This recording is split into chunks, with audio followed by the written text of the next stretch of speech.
I bet he's 4 there.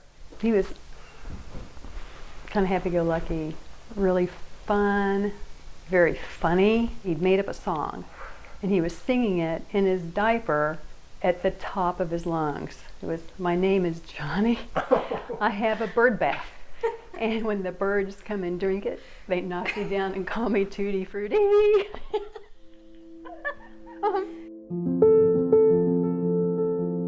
When we became aware, he was 16. And we had a little family intervention in my grandparents' basement on Thanksgiving with Kyle, and just said, you know, "Dude, found drugs, like what is going on? Anything you could get?" The rule was if he uses, he can't live with me. I think it's probably about that time he told me that he blamed himself for his dad's death.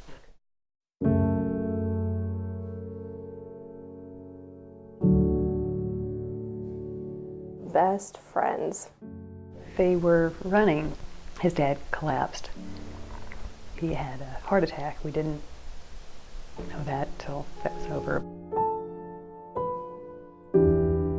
He had been quite a talker and very descriptive in details when he's telling stories, and very into his life, but he just wasn't anymore.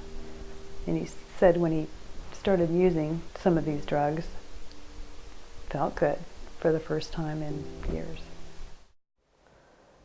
I got a Facebook message from his messenger that said, "What's your mom's phone number?" And I asked, you know, "Who is this?" And they replied, and they said, "Kyle overdosed. He's breathing now, but he's on his way to the hospital." The first drug listed was fentanyl.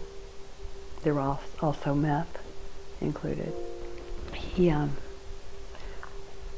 doesn't talk, and he doesn't move himself. He can move his arms a little bit, and he can maybe move his legs if he would want to a little bit, but he's been bed-bound or wheelchair-bound completely. And then we had to consider what's next, and I couldn't take care of him, very sadly, so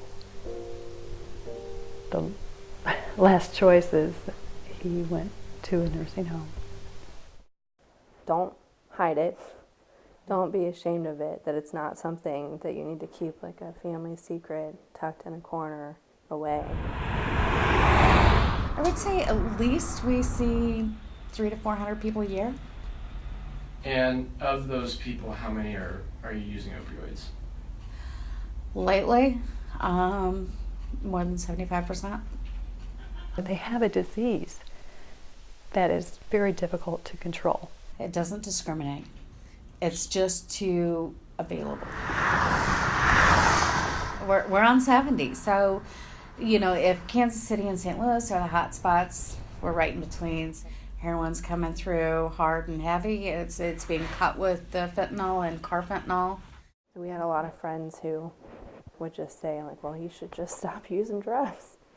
But it's not that simple, not at all. We're Christians, so God is central to, our faith is what is our foundation and keeps us hopeful.